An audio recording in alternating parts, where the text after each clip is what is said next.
हटा दें इसको, should I remove? So welcome everyone. Ministers.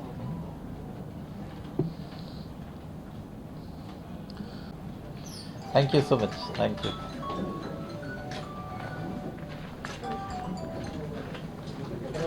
I think we can have a photograph there also because that is Telugu was the backdrop from Telugu. Huh? Here, more than one year back.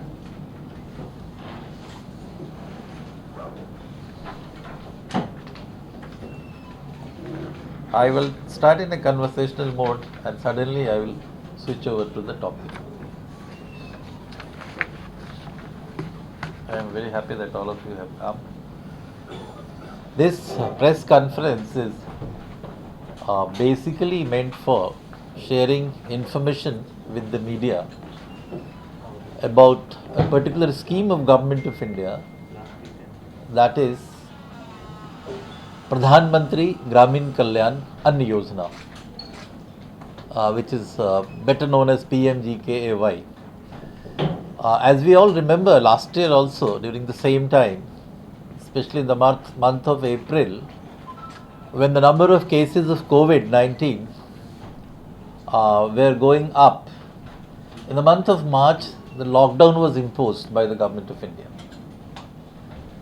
And that lockdown went up to July, and with in various phases of unlock, finally it was removed. So last year, what has happened, as you may remember, that these are preliminaries. I mean, these are not the bites. I am just giving you the background. Suddenly, the bite will start. So, if you remember, it was introduced in the month of April by the Government of India, and the main highlight of this scheme was that free ration was to be distributed. The individual entitlement was 5 kg per month, and in two spells in 2020, that was PMGKY 1 and PMGKY 2, a total of 8 months were covered, starting from April 2020 to November 2020. Now today's topic starts. After the second wave of COVID-19, which has proved to be more lethal than the first one, because the new mutant was more dangerous, and both the positivity rate as well as the death rate was substantially higher than the first wave. Again, the same administrative measures had to be taken. Lockdown or curfew was imposed by these respective state governments in different phases. So that's why again the same crisis situation which had taken place last year, that almost replicated itself this year, and because of that the PMGKY scheme was relaunched again for the 2 months initially. That was for the months of May and June. This we call PMGKY 3. Now for July to November, PMGKY 4 also has been introduced.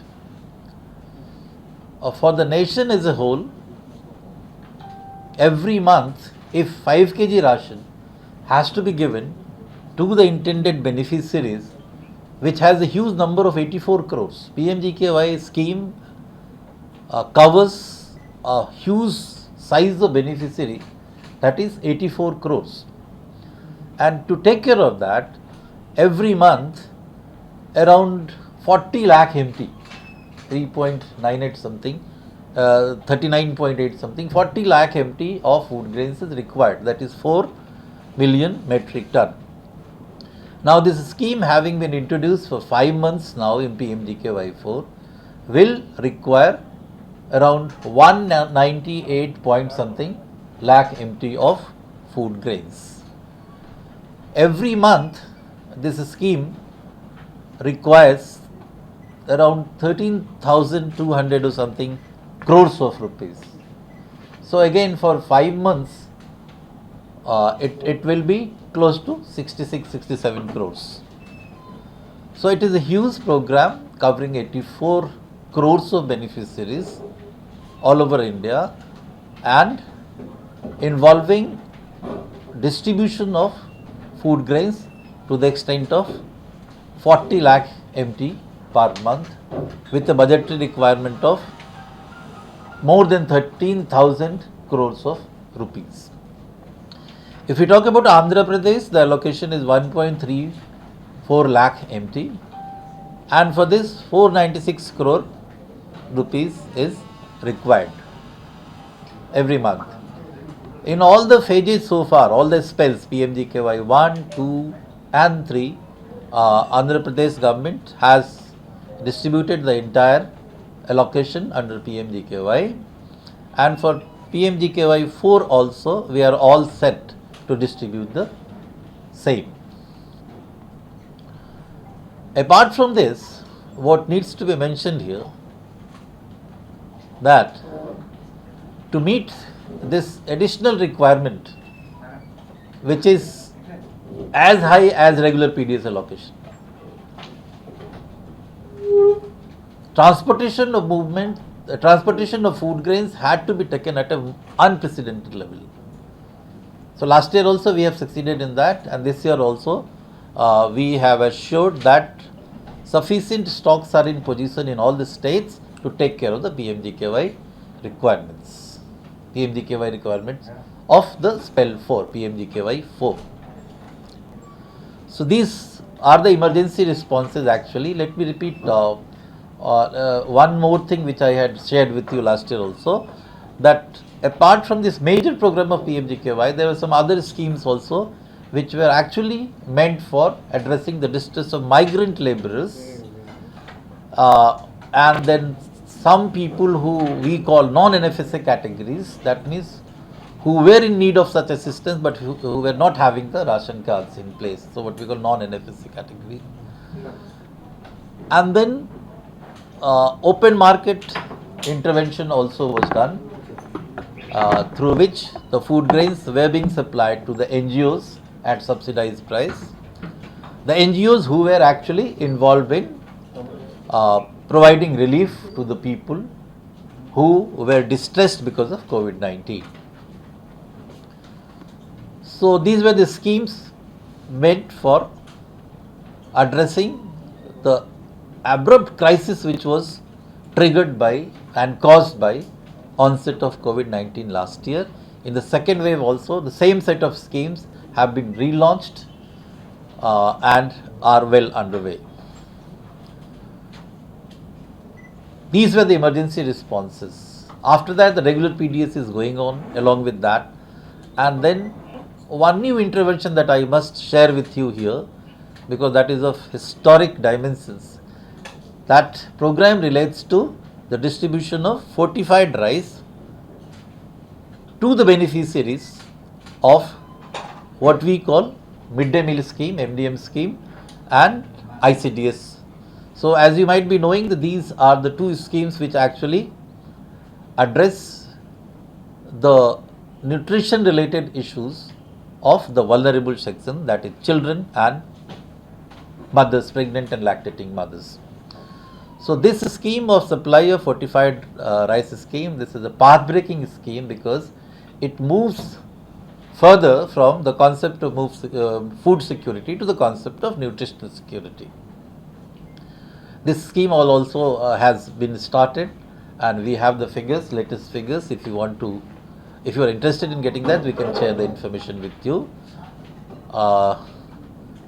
And then one last thing which I would like to mention, that apart from this, the scheme that I have already talked about, there are a lot of reforms going on related to end-to-end computerization, and we are also ensuring through that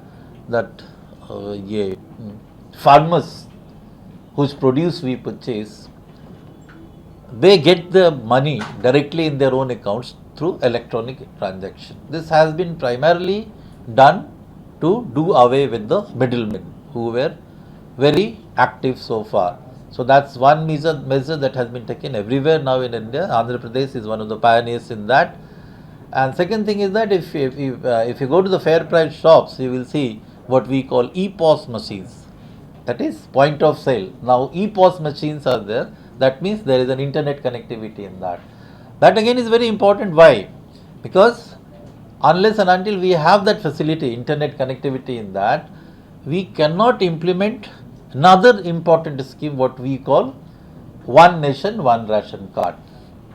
So we have made very impressive progress in these two schemes also, and overall, all the reforms meant at reforming PDS, leveraging technology, especially IT and other things, and internet, are being successfully implemented, and PDS you can see now in a much better shape than it used to be earlier. Thank you so much.